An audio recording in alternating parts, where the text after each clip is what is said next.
Hello everyone. VCRC vapour compression refrigeration cycle के second part में आपका स्वागत है।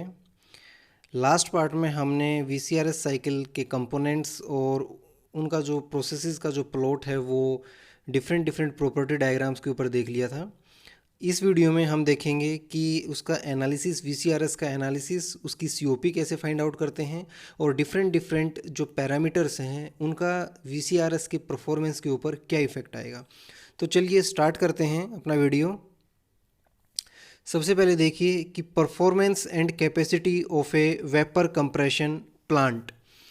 तो when the steady state has been reached for 1 kg of refrigerant flow through the cycle, the SFEE steady flow energy equation by neglecting the kinetic energy and pressure energy changes may be written for each component as। देखिए हमारे यहाँ पे 4 component हैं, चारों component का हम steady flow energy equation से analysis करेंगे। स्टडी फ्लो एनर्जी इक्वेशन क्या है? आपका थर्मोडायनामिक्स का first law for the flow processes.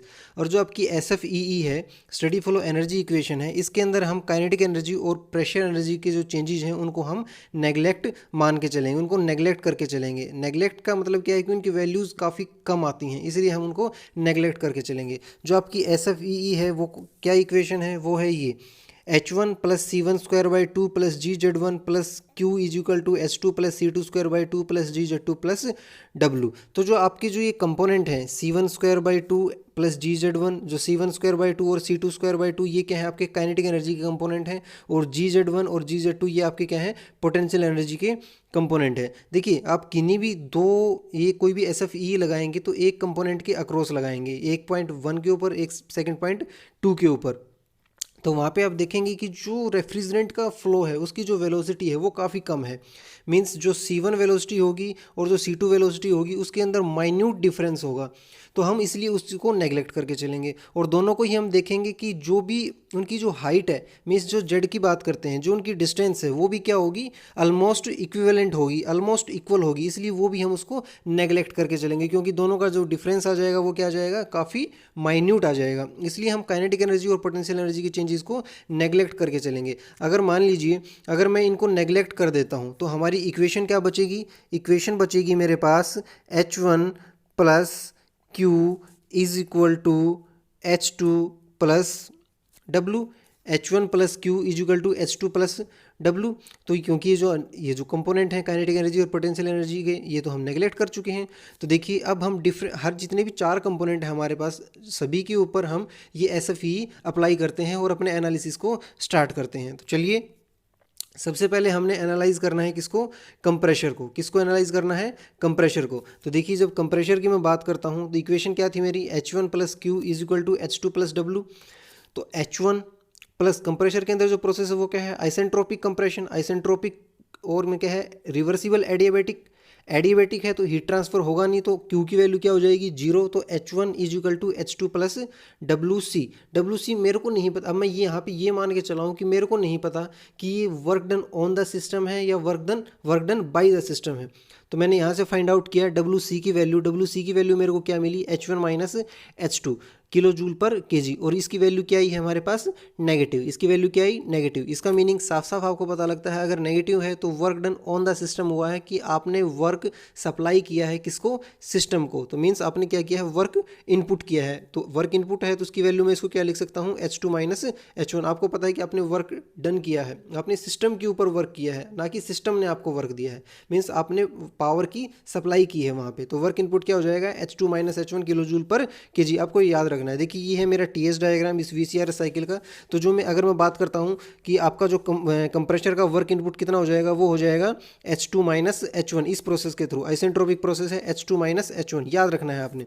Next अगर मैं बात करता हूँ कंडेंसर की, तो कंडेंसर के ऊपर मैं SFE अप्लाई करता हूँ। तो वहाँ पे मैं क्या लगाता हूँ? कंडेंसर का काम क्या है? कि हीट को रिजेक्ट करना। मीन्स ये क्या करेगा? हीट को रिजेक्ट करेगा। तो मैं SFE लगाता हूँ तो क्या हो जाएगा? ये जो कंडेंसर है वो अप्लाई करता है 2 और 3 के बीच में। कंडेंसर का जो अप्लाई है, कंडेंसर कहाँ पे अप्लाई है आपका? 2 एंड 3 पॉइंट के ऊपर। तो चलिए मैं स्टार्ट करता हूँ H2 माइनस, अब Q की बात आई। Q क्या है? आपने रिजेक्ट किया है, तो जो हीट का रिजेक्शन होता है उसको क्या लेके चलते हैं? नेगेटिव। तो H2 minus Q2 is equal to H3। तो यहाँ से Q2 की वैल्यू क्या मिल जाएगी मेरे को, H2 minus H3 kilo joule per KG. H2 क्या है, सॉरी Q2 क्या है आपका, Q2 है आपका हीट रिजेक्टेड हीट है आपकी। नेक्स्ट आपकी है expansion valve process 3 to 4। Expansion valve है process 3 to 4। It is an isenthalpic process means enthalpy आपकी कांस्टेंट है। तो यही इसी का मीनिंग, इसी का रिजल्ट क्या आ जाएगा कि 0.3 की और 0.4 की इंथैल्पी क्या आ जाएगी, सेम आ जाएगी। H3 is equal to H4। Now अब हमारे पास जो इक्विपमेंट बचा है वो बचा है इवेपोरेटर। हमारे पास बचा है इवेपोरेटर। तो इवेपोरेटर के अक्रॉस में लगाता हूँ कि H4 प्लस, अब इसने क्या है, हीट की सप्लाई हुई है इसको, इसने क्या है, हीट को एब्जॉर्ब किया है, मीन्स सिस्टम को हीट मिली है। तो heat given to the system is taken as positive. तो H4 plus Q1 is equal to H1। तो यहाँ से अगर मेरे को Q1 की वैल्यू निकालनी है तो Q1 की वैल्यू क्या जाएगी, H1 माइनस H4। Q1 की वैल्यू क्या जाएगी, H1 minus H4 kilo joule per KG. यही हमारा क्या है, रेफ्रिजरेटिंग इफेक्ट और हमारा डिजायर्ड इफेक्ट है। रेफ्रिजरेशन इफेक्ट और डिजायर्ड इफेक्ट क्या है आपका, यही इवेपोरेटर का जो डिजायर्ड इफेक्ट है वो क्या है, H1 माइनस H4। अब मैं बात करता हूँ कोफिशिएंट ऑफ परफॉर्मेंस। किसकी, कोफिशिएंट ऑफ परफॉर्मेंस। तो ये क्या होता है, refrigeration effect divide by work input. Refrigeration effect divide by work input, और इसी को हम रिप्रेजेंट करते हैं refrigeration capacity divide by power input. Refrigeration capacity by power input. Refrigeration capacity को कैसे लिख सकता हूँ मैं, मास flow rate of refrigerant into refrigeration effect divide by, अगर आप पावर इनपुट की बात करते हैं तो mass of refrigerant into work input. तो आपकी जो COP की वैल्यू आएगी वो क्या आ जाएगी, COP is equal to, refrigeration effect क्या है आपका, H1 माइनस H4, और वर्क इनपुट क्या है आपका, H2 माइनस H1। तो आपको याद रखना है कि COP की वैल्यू क्या जाएगी, H1 minus H4 upon H2 minus H1। देखिए अब मैं बात करता हूँ, एक बार ध्यान से देखिए इस डायग्राम के अंदर, इस TS डायग्राम के अंदर जो आपका रेफ्रिजरेशन इफेक्ट है वो क्या है, this H1 minus H4। Refrigeration effect क्या है, H1 माइनस H4, और आपका जो वर्क इनपुट है वो क्या है, H2 माइनस H1। याद रखना है आपने, ये डायग्राम की यही इंपॉर्टेंस है यहाँ पे। तो ये COP की वैल्यू भी याद रखनी है, refrigeration effect divide by work input H1 minus H4 divide by H2 minus H1। Next is our unit of refrigeration. देखिए रेफ्रिजरेशन की यूनिट जिसकी बात कर रहा है वो क्या है कि 1 ton of refrigeration is defined as the rate or amount of heat which is required to extract from 1 ton of water at 0 degree Celsius in order to convert it into equivalent ice at 0 degree Celsius in a day or 24 hours। तो आपकी जो refrigeration की unit है वो क्या होती है, TR। क्या होती है, TR, 1 टन ऑफ रेफ्रिजरेशन। तो देखिए 1 टन ऑफ रेफ्रिजरेशन, आपको ये जो यूनिट्स हैं वो याद रखनी है कि 1 टन ऑफ रेफ्रिजरेशन का क्या मीनिंग है, 1 TR is equal to 3.5 kilowatt और 210 kilo joule per minute and 50 kilo calorie per minute. अगर आपको क्वेश्चन के अंदर देता है कि रेफ्रिजरेशन की जो कैपेसिटी है वो कितनी है, 10 TR है, और वो पूछता है कि किलोवाट में कितनी है, तो उसको अगर आपको किलोवाट में कन्वर्ट करना है तो you have to multiply it by 3.5। तो 1 TR is equal to 3.5 kilowatt, 210 kilo joule per minute and 50 kilo calorie per minute. ये है आपके 1 TR। तो देखना रेफ्रिजरेशन इफेक्ट है किलो जूल पर केजी, और वर्क इनपुट क्या है, kilo joule per KG. Refrigeration capacity की अगर बात करते हो तो जैसे कि आपने मास फ्लो रेट से मल्टीप्लाई कर दिया इसको, तो इसकी यूनिट क्या बचेगी, किलोवाट, किलो जूल पर सेकंड किलोवाट, और पावर इनपुट और rate of work input kilo joule पर सेकंड और किलोवाट। तो ये था आपकी यूनिट ऑफ रेफ्रिजरेशन। देखिए मैं एक बार यूनिट ऑफ रेफ्रिजरेशन को एक डायग्राम के थ्रू आपको समझाने की कोशिश करता हूँ। मान लो कि आपके पास 1 टन क्या है, 1 टन वाटर है, 1 टन क्या है, वाटर है मेरे पास। किस टेम्परेचर पे है, 0 डिग्री सेल्सियस पे, 0 डिग्री सेल्सियस पे। अब आपको 24 घंटे के अंदर 24 आवर्स में मेरे को इसको कन्वर्ट करना है किस में, आइस के अंदर एट 0 डिग्री सेल्सियस। इसको कन्वर्ट करना है आइस के अंदर एट 0 डिग्री सेल्सियस। तो इसका मीनिंग ये है कि ये वाटर अपनी हीट को लूज़ करेगा, हीट जैसे ही लॉस्ट होगी ये कन्वर्ट हो जाएगा किसके अंदर, आइस के अंदर। तो वही जो हीट है वही आपकी क्या है, इसकी कैपेसिटी है। 1 टन ऑफ रेफ्रिजरेशन को वैसे ही डिफाइन किया गया है। बोल रखा है इसमें extract from 1 ton of water at 0 degree Celsius in order to convert it into equivalent ice at 0 degree Celsius in a day और 24 आवर्स। तो इसलिए बेसिकली आपको जो ये टीआर है ये याद रखना है। नेक्स्ट जो अपना टॉपिक है वो है effect of variation in parameters on performance of VCRC और वीसीआरएस। मीन्स कुछ पैरामीटर्स को अगर हम चेंज करते हैं तो उसकी कैपेसिटी के ऊपर, उसकी परफॉर्मेंस के ऊपर क्या इफेक्ट आएगा, आपने वो कैलकुलेट करना है अभी। तो चलिए देखते हैं। सबसे पहले मैं बात करता हूँ, अगर मैं इवेपोरेटर प्रेशर को क्या करूँ, डिक्रीज़ कर दूँ, डिक्रीज़ इन इवेपोरेटर प्रेशर। तो देखिए जो आपकी एक्चुअल साइकिल है वो क्या है, 1 2 3 4। आपकी जो एक्चुअल साइकिल है वो क्या है, 1 2 3 एंड 4, 1 2 3 एंड 4। बट अगर मैं इवेपोरेटर प्रेशर को डिक्रीज़ कर दूं, देखिए जो आपकी प्रेशर लाइन है, इवेपोरेटर लाइन है 4-1, जो इवेपोरेटर जिस लाइन के ऊपर एक्ट कर रहा है 4-1, अगर आप इसके प्रेशर को डिक्रीज़ करना चाहते हो तो ये वैल्यू किसके अंदर कन्वर्ट हो जाएगी। अगर आप इसका प्रेशर डिक्रीज़ कर देते हो तो ये लाइन कन्वर्ट हो जाएगी आपकी 4 डैश माइनस 1 डैश के अंदर। It will converted into 4 dash into 1 dash. तो देखिए तो आपकी जो नई साइकिल बनेगी, अब वो नई साइकिल क्या हो जाएगी आपकी, 1 dash 2 3 and 4 dash, 1 dash 2 3 and 4 dash. तो अब मैं बात करता हूँ रेफ्रिजरेशन इफेक्ट क्या आएगा। रेफ्रिजरेटिंग इफेक्ट है जो आपका जो डिजायर्ड इफेक्ट है उसके ऊपर क्या फ़र्क पड़ेगा। देखिए पहले जो आपकी एक्चुअल साइकिल थी 1 2 3 4, उसके अंदर जो आपका रेफ्रिजरेशन इफेक्ट आना था वो क्या आना था, H1 minus H4, H1 minus H4। But अब क्या आएगा, H1 dash minus H4 dash, H1 dash minus H4 dash. अब ध्यान से देखिए कि H1 की इंथैल्पी ज़्यादा है, H4 की इंथैल्पी कम है। बट अब यहाँ पे H1 डैश की इंथैल्पी कम है और H4 डैश की इंथैल्पी क्या है, ज़्यादा है। तो यहाँ से जो आपका रेफ्रिजरेटिंग इफेक्ट है, देखने से साफ पता लग रहा है आपको कि रेफ्रिजरेटिंग इफेक्ट आपका क्या कर जाएगा, डिक्रीज़ कर जाएगा। क्या कर जाएगा, डिक्रीज़।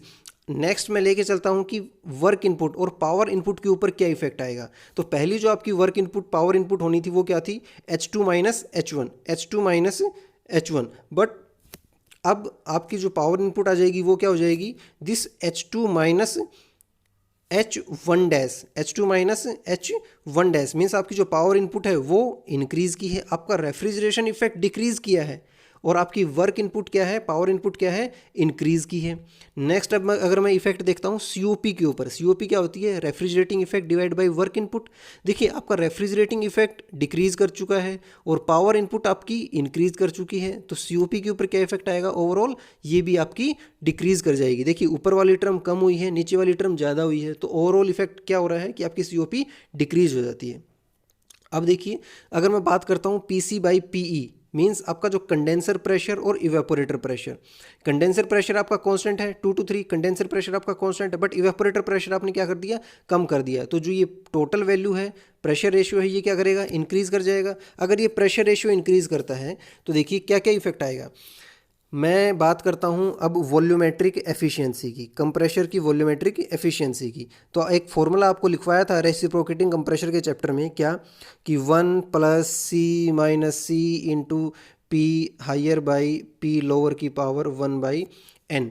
तो देखिए P higher by P lower, इसकी वैल्यू अगर आप इंक्रीज़ कर रहे हो तो ये टोटल वैल्यू इंक्रीज़ कर रही है, और देखिए ये नेगेटिव का साइन है बीच में, तो मीन्स क्या है, ये वैल्यू अगर जितनी बड़ी होगी आपकी वॉल्यूमेट्रिक एफिशिएंसी उतनी डिक्रीज़ हो जाएगी। तो आपकी वॉल्यूमेट्रिक एफिशिएंसी के ऊपर क्या इफेक्ट पड़ेगा, आपकी वॉल्यूमेट्रिक एफिशिएंसी डिक्रीज़ करेगी। अगर वॉल्यूमेट्रिक एफिशिएंसी डिक्रीज़ करेगी तो आपका जो एक्चुअल वॉल्यूम है वो भी क्या करेगा, डिक्रीज़ करेगा, क्योंकि वॉल्यूमेट्रिक एफिशिएंसी क्या होती है, actual volume entry divide by theoretical piston displacement और थ्योरेटिकल स्वेप्ट वॉल्यूम। अगर आपकी वॉल्यूमेट्रिक एफिशिएंसी डिक्रीज़ कर जाती है तो आपका एक्चुअल वॉल्यूम भी क्या करेगा, डिक्रीज़ करेगा, और आपका जो मास फ्लो रेट है वो भी क्या कर जाएगा, डिक्रीज़ कर जाएगा। आपका मास फ्लो रेट भी डिक्रीज़ करेगा।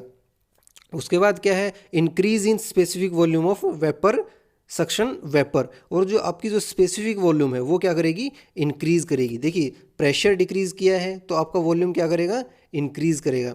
स्पेसिफिक वॉल्यूम आपका क्या कर जाएगा, इंक्रीज़ करेगा यहाँ से। तो ये 5 पैरामीटर्स आप देख के चले, और आपने इफेक्ट देख लिया किसका, डिक्रीज इन इवेपोरेटर प्रेशर। अगर आपसे क्वेश्चन पूछता है कि what are the effects of decrease in evaporator pressure on the VCRS cycle, तो आप इन सब पॉइंट्स को अच्छे से एक्सप्लेन कर सकते हो with the help of this TS diagram और other property diagrams which ever you find suitable for you. Next is our increase in condenser pressure. अगर मैं कंडेंसर प्रेशर को इंक्रीज कर दूं, जो कंडेंसर का प्रेशर है वो मैं इंक्रीज कर दूं, तो देखिए सेम वही आपने डायग्राम्स की हेल्प से आप सारा सोल्व कर पाएंगे। आपकी जो एक्चुअल प्रोसेस है वो क्या है, 1 2 3 4 एंड 1 1 2 3 4 1। बट जैसे ही आपने कंडेंसर प्रेशर इंक्रीज किया तो आपका जो 2 पॉइंट है वो किस में कन्वर्ट हो जाएगा, 2 डैश में, क्योंकि कंडेंसर का प्रेशर इंक्रीज किया है तो कंप्रेशर ऊपर तक लेके जाएगा आपको। नाउ आपकी जो एक्चुअल प्रोसेस है वो क्या है, अब 1 2 dash 3 dash and 4 dash, 1 2 dash 3 dash and 4 dash. अब देखिए आप इस डायग्राम को देख के ही कंसिडर कीजिए कि रेफ्रिजरेशन इफेक्ट के ऊपर क्या फ़र्क पड़ा है। आपका रेफ्रिजरेशन इफेक्ट क्या होता था, पहले ये होता था H1 माइनस H4, अब क्या हो जाएगा H1 माइनस H4 डैश। तो आपका रेफ्रिजरेशन इफेक्ट क्या हुआ है, डिक्रीज हुआ है। वर्क इनपुट की बात कीजिए, पहले आपका वर्क इनपुट होता था H2 माइनस H1, अब क्या हो जाएगा H2 dash minus H1, H2 dash minus H1। तो मीन्स क्या है, आपका वर्क इनपुट भी इंक्रीज किया है।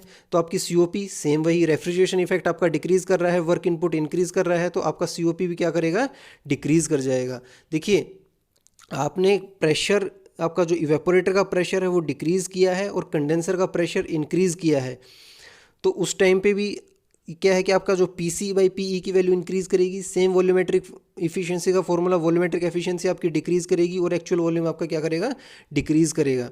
तो मीन्स मैं यहाँ से ये कंक्लूड कर पा रहा हूँ कि the decrease in the evaporator pressure and the increase in the condenser pressure के जो इफ़ेक्ट्स हैं वो परफॉर्मेंस के ऊपर सेम इफेक्ट है। Means refrigeration effect, work input, COP और PCE/PE की वैल्यू का आपका इंक्रीज करना सेम अफेक्ट करता है।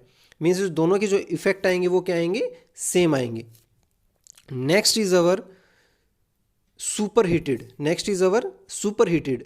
और देखिए अगर ये सुपर हीटेड अगर मैं करता हूँ किसमें, सिर्फ इवेपोरेटर में, अगर ये मैंने सुपर हीटेड किया है किसमें, इवेपोरेटर में, तब क्या होगा, मीन्स सुपर इवेपोरेटर के अंदर सुपर हीटेड करने का मीनिंग क्या है कि जो इवेपोरेटर का एग्जिट होता था और जो आपका कंप्रेशर का इनलेट होता था, कंप्रेशर का इनलेट क्या था आपका 0.1, क्या था 0.1, जो कि आपका सुपर हीटेड, आपका जो सैचुरेटेड वेपर होता था, क्या होता था, सैचुरेटेड वेपर। अब जो आपका कंप्रेशर के अंदर इनलेट है वो सैचुरेटेड वेपर ना होके सुपर हीटेड वेपर होगा। मींस कोई 0.1 डैश होगा या 1 डबल डैश किसी पॉइंट के ऊपर। मींस आपकी जो एक्चुअल साइकिल है वो क्या है, 1 2 3 4, एक्चुअल साइकिल क्या है 1 2 3 4। बट अभी जैसे ही सुपर हीटेड की बात करेगा, और सुपर हीटेड भी किस में हुआ है, आपने इवेपोरेटर के अंदर ही किया है। सुपर हीटर भी जो सुपर हीटेड भी किया है वो किस में किया है, इवेपोरेटर ने ही किया है।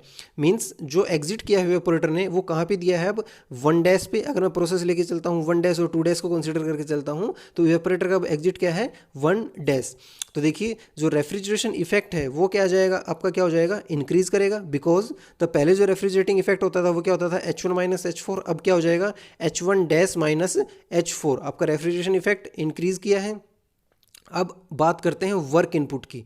वर्क इनपुट पहले क्या होता था H2 माइनस H1, अब क्या हो जाएगा H2 dash minus H1 dash, H2 dash minus H1 dash. अब देखिए ऐसे तो मैं कंक्लूड कर नहीं पाऊंगा यहाँ से, तो आप बोल सकते हो कि सर जितना 2 से 2 डैश इंक्रीज़ किया होगा, हो सकता है उतने ही 1 से 1 डैश इंक्रीज़ किया हो। तो ये थोड़ा सा कन्फ्यूज़न हो सकता है कि सर वर्क इनपुट इंक्रीज़ कैसे किया है। तो उसके लिए आपको जाना पड़ेगा रेसिप्रोकेटिंग कंप्रेशर, जहाँ पे हमने रेसिप्रोकेटिंग कंप्रेशर का वर्क इनपुट निकाला था। वहाँ से मेरे को पता चला कि वर्क इनपुट का जो फॉर्मूला निकल के आया था, वहाँ से मेरे को पता चला कि work input is a function of inlet temperature. Work input है वो किसका फंक्शन है, सिर्फ इनलेट का टेम्परेचर का। देखिए क्या फॉर्मूला था, अगर कुछ आपको ध्यान है तो n/n-1 इंटू, यहाँ पे एक टर्म लेके आए थे हम MRT1, T1, तो यहाँ पे जो आगे भी था हमारा P higher by P lower की पावर n-1/n-1। तो देखिए यहाँ पे जो आपका इनलेट है MRT1, T1 क्या है आपका इनलेट टेम्परेचर, मीन्स यहाँ पे सारी चीज़ आपकी कांस्टेंट हो सकती हैं। ये भी आपका जो प्रेशर है ये भी एक्टिंग कांस्टेंट हो जाएगा, n की वैल्यू ऑलरेडी कांस्टेंट है, मास भी कांस्टेंट है, r की वैल्यू भी कांस्टेंट है। तो आपका जो फंक्शन वेरिएबल बचता है वो क्या बचता है T1। आपका जो फंक्शन वेरिएबल बचता है वो क्या बचता है सिर्फ T1। आपका जो T1 वेरिएबल बचता है तो मीन्स क्या है कि आपका जो वर्क इनपुट है वो क्या है इनलेट टेम्परेचर का फंक्शन है। तो यहाँ पे देखिए आपका जो इनलेट टेम्परेचर है 1 डैश वो T1 डैश की बात करूँ तो 1 डैश का जो टेम्परेचर है वो 1 से ज़्यादा है, तो इसलिए आपका जो वर्क इनपुट है वो क्या करेगा इंक्रीज़ करेगा। नाउ अब मैं COP की भी बात करता हूँ। COP देखिए अगर आपका रेफ्रिजरेशन इफेक्ट भी इंक्रीज़ किया है, आपका वर्क इनपुट भी इंक्रीज़ किया है, तो अब मैं कह नहीं सकता कि मेरी COP इंक्रीज़ करेगी या फिर डिक्रीज़ करेगी या फिर कांस्टेंट रहेगी, क्योंकि यहाँ पे मेरे दोनों ही वेरिएबल इंक्रीज़ कर रहे हैं। अब मैं ये आइडिया नहीं लगा सकता यहाँ से कि मेरी COP इंक्रीज़ करेगी, डिक्रीज़ करेगी या कांस्टेंट रहेगी। अब ये COP फिर किस चीज़ के ऊपर डिपेंड करेगी, it depends on the use of refrigerant. अब ये डिपेंड करेगी आप कौन सा रेफ्रिजरेंट यूज़ कर रहे हैं, उस रेफ्रिजरेंट की कैपेसिटी के बेस पे डिपेंड करेगा कि आपकी COP इंक्रीज़ करेगी, डिक्रीज़ करेगी या फिर कांस्टेंट रहेगी। Next is our specific volume increase करेगी। आपकी जो स्पेसिफिक वॉल्यूम है वो क्या करेगी इंक्रीज़ करेगी अगर आपकी सुपर हीटिंग होती है किसके अंदर इवेपोरेटर के अंदर। अगर सुपर हीटिंग इवेपोरेटर के अंदर होती है तो आपकी जो स्पेसिफिक वॉल्यूम है वो क्या करेगी इंक्रीज़ करेगी। नेक्स्ट इज़ अवर सब कूलिंग, और इसी को हम बोलते हैं अंडर कूलिंग। देखिए आपकी जो एक्चुअल प्रोसेस है वो क्या है 1 2 3 4, बट सब कूलिंग का मीनिंग क्या होता है, सब कूलिंग के अंदर जो आपके 3 पॉइंट है जो कि आपका सेचुरेटेड लिक्विड है, इसको भी हम लिक्विड जोन में लेके जाते हैं बिल्कुल, और वहाँ से फिर मीन्स आपकी सब कूलिंग की प्रोसेस हो जाएगी वो क्या हो जाएगी 1 2 3 dash then 4 dash and then 1। Means आपकी जो अभी प्रोसेस हो जाएगी वो क्या हो जाएगी, क्या काउंट होगी सब कूलिंग के अंदर 1 2 3 डैश 4 डैश एंड 1। ये है आपकी सब कूलिंग। जो 3 to 3 डैश है इसको बोलते हैं हम क्या सब कूलिंग, ये है हमारी सब कूलिंग। तो रेफ्रिजरेटिंग इफेक्ट की अगर मैं बात करता हूँ तो जो रेफ्रिजरेटिंग इफेक्ट है ये आपका क्या करेगा इंक्रीज़ करेगा, बिकॉज पहले आपका रेफ्रिजरेटिंग इफेक्ट होता था H1 - H4, अब हो रहा है H1 - H4 dash. H4 dash की इंथैल्पी H4 की कंपैरिजन में कम है, तो इसलिए आपका जो रेफ्रिजरेशन इफेक्ट है वो क्या करेगा इंक्रीज़ कर जाएगा। देख लीजिए ना ये पूरी क्वांटिटी ये लाइन है, पहले आपकी सिर्फ ये लाइन होती थी, तो जो आपकी जो H1 से H4 डैश, तो आपका रेफ्रिजरेशन इफेक्ट क्या किया है इंक्रीज़ किया है। वर्क इनपुट क्या है H2 - H1, इसके ऊपर कोई इफेक्ट आया, इसके ऊपर कोई इफेक्ट नहीं आया, ये क्या है कांस्टेंट है। अब मैं बात करता हूँ COP, तो COP के ऊपर क्या इफेक्ट है, तो COP आपकी क्या कर जाएगी इंक्रीज़ कर जाएगी। COP क्या करेगी इंक्रीज़ करेगी, क्योंकि रेफ्रिजरेटिंग इफेक्ट आपका इंक्रीज़ कर रहा है और वर्क इनपुट क्या है कांस्टेंट है, तो आपकी COP क्या कर जाएगी इंक्रीज़ कर जाएगी। तो इसमें क्या है ये आपके जो पैरामीटर्स के ऊपर इफेक्ट आए हैं ये आपको याद रखने हैं। Next the function of condenser as well as sub cooler, यहाँ पे हमने एक सब कूलर यूज़ किया है। The function of condenser as well as sub cooler can be combined in the condenser itself by slightly oversizing the condenser. अगर आप एक separate सब कूलर यूज़ नहीं करना चाहते हैं इसकी सब कूलिंग करने के लिए, तो आप एक कंडेंसर के अंदर ही इस सब कूलर को कंबाइन कर सकते हैं। बस उससे क्या है कि स्लाइटली कंडेंसर का साइज़ थोड़ा सा इंक्रीज़ करेगा। Next is our a topic use of heat exchanger in VCRC। Use of heat exchanger in VCRC। देखिए अभी मैंने देखा था कि जो हमने प्रोसेस किया है 1 to 2 मीन्स 1 to 2, अगर मैं यहाँ पे बात करूँ तो अभी लास्ट टाइम देखा था सुपर हीटिंग, तो हमने वो सुपर हीटिंग इवेपोरेटर के थ्रू की थी कि इवेपोरेटर ने ही उसको सुपर हीट कर दिया। अगर ऐसा ना हो, अगर हम कोई एक हीट एक्सचेंजर यूज़ करें, हम किसका यूज़ करें हीट एक्सचेंजर का यूज़ करते हैं जो कि इसको सुपर हीट करने के लिए यूज़ किया है हमने। तो इसमें एक ध्यान रखना है आपने कि अगर आप VCRC साइकिल में हीट एक्सचेंजर को यूज़ करते हैं तो for using heat exchanger minimum 2 bodies are required. If it is given that there is super heating in heat exchanger, there is superheating in heat exchanger, then it also indicates that sub cooling is also present in it. अगर उसने बोला है कि heat exchanger के अंदर आपकी super heating हुई है, हीट एक्सचेंजर के अंदर आपकी सुपर हीटिंग हुई है, यही तो है सुपर हीटिंग, 1 का 2 स्टेज पे पहुंच जाना, यही है आपकी सुपर हीटिंग। अगर वो बोलता है कि हीट एक्सचेंजर में सुपर हीटिंग हुई है तो इसका साफ साफ मीनिंग है कि आपने सब कूलिंग भी करनी पड़ेगी, आपने सब कूलिंग भी करनी पड़ेगी। और अगर वो इसका वाइस वर्सा भी, अगर वो बोलता है कि हीट एक्सचेंजर में सब कूलिंग हुई है तो इसका मीनिंग साफ है कि सुपर हीटिंग भी हुई है किसके अंदर, हीट एक्सचेंजर के अंदर। लेकिन अगर वो बोलता है कि आपने सुपर हीटिंग किस में, इवेपोरेटर में की है, तो ये कंपलसरी नहीं है कि आपकी सब कूलिंग होगी, ऐसा कोई कंपलसरी नहीं है। बट अगर आपकी सब कूलिंग या सुपर हीटिंग कोई भी एक हीट एक्सचेंजर के अंदर होती है तो उसकी दूसरी प्रोसेस, अगर सब कूलिंग होती है तो सुपर हीटिंग हीट एक्सचेंजर में कंपलसरी होगी, और अगर आपने सुपर हीटिंग हीट एक्सचेंजर में की है तो सब कूलिंग भी आपको करनी ही पड़ेगी। तो ये उसका जो डायग्राम बनेगा वो ये हमारा डायग्राम होगा कि प्रोसेस 1 to 2 आपका सुपर हीटिंग प्रोसेस है और ये हीट एक्सचेंजर में काउंट होगा। प्रोसेस 2 to 3 आपकी कंप्रेशन है, 3 to 4 जो है वो आपका कंडेंसेशन है, कंडेंसर के अंदर है, 4 to 5 फिर आपकी सब कूलिंग है, and 5 to 6 is your throttling process, expansion process, और 6 to 1 इज़ योर इवेपोरेटर के अंदर जो आपने हीट एब्जॉर्व की है। तो अब मैं देख लेता हूँ कि मेरा रेफ्रिजरेटिंग इफेक्ट क्या आएगा। देखिए जो आपका रेफ्रिजरेटिंग इफेक्ट तो आएगा वो तो क्या है कि 1 to 6 या 6 to 1 जो भी मैं बात कर रहा हूँ, H1 माइनस H6। लेकिन कई बार ये मिस्टेक हो, जब मैंने इवेपोरेटर के अंदर सुपर हीटिंग की थी तो उस टाइम मेरा रेफ्रिजरेटिंग इफेक्ट क्या आया था, H2 माइनस H6। मैं यहाँ पे लिख सकता हूँ अगर इसके अकॉर्डिंग, अगर ये सुपर हीटिंग उसी में हुई होती है इवेपोरेटर में तो I can write H2 minus H6। But यहाँ पे क्या है, ये इवेपोरेटर कहाँ से कहाँ तक है, सिर्फ 6 to 1, तो आपकी रेफ्रिजरेटिंग इफेक्ट क्या आएगा, H1 माइनस H6। आपकी जो वर्क इनपुट है वो कहाँ से कहाँ तक है, H3 माइनस H2। आपने कहा जो कंडेंसर है, कंडेंसर हीट रिजेक्ट कहाँ से कहाँ करेगा, 3 to 4 और H5 is equal to H6, means enthalpy constant कौन किसकी है, अब H5 is equal to H6। तो नाउ यू कैन राइट, आप इजीली लिख सकते हो कि H4 minus H5 is equal to this H2 minus H1। दोनों क्या हैं, हीट एक्सचेंजर ही तो हैं। H4 minus H5 is equal to H2 minus H6। H4 minus H5 को क्या लिख सकता हूँ मैं, CP of liquid into T4 minus T3, because यहाँ पे लिक्विड लाइन है, ये आपकी, ये क्या है आपकी लिक्विड लाइन है, तो इसके ऊपर आपकी जो स्पेसिफिक हीट आएगी वो किसकी आएगी, लिक्विड की। और यहाँ पे क्या है, CP of vapour into T2 minus T1। Sometimes हम ये मिस्टेक कर देते हैं, कई बार हमें प्रेशर टेम्परेचर की वैल्यू निकालनी पड़ती है किसी T2 पॉइंट की या T5 पॉइंट की, तो हम उस टाइम एक ब्लंडर कर देते हैं कि डायरेक्टली कंपेयर कर देते हैं T4 minus T5 is equal to T2 minus T1, जो कि हमारा क्वेश्चन को क्या करा देता है, बाय डिफ़ॉल्ट गलत करा देता है। क्योंकि जो आपका जो हीट एक्सचेंजर 4 to 5 एक्ट कर रहा है वो आपकी जो स्पेसिफिक हीट है वो लिक्विड की यूज़ कर रहा है, और जो H2 to 1 एक्ट कर रहा है, 1 to 2 एक्ट कर रहा है हीट एक्सचेंजर, वो स्पेसिफिक हीट किसकी यूज़ कर रहा है, वेपर की। तो आपको ध्यान रखना है कि इनकी इंथैल्पी इक्वेट कर सकते हो आप, इनकी इंथैल्पी इक्वेट कर सकते हो, ना कि इनके टेम्परेचर।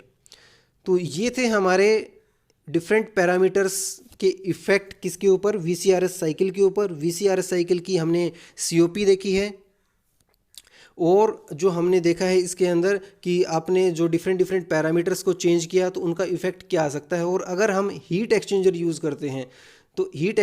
करते हैं तो आप उसके अंदर सुपर हीटिंग भी करेंगे और सब कूलिंग भी होगी, आपकी दोनों चीज़ें ही कंसिडर होंगी। तो यहाँ पे हमारा ये VCRS साइकिल की जो सीरीज़ थी, जो सेकंड पार्ट था, इसका यहाँ पे कंप्लीट होता है।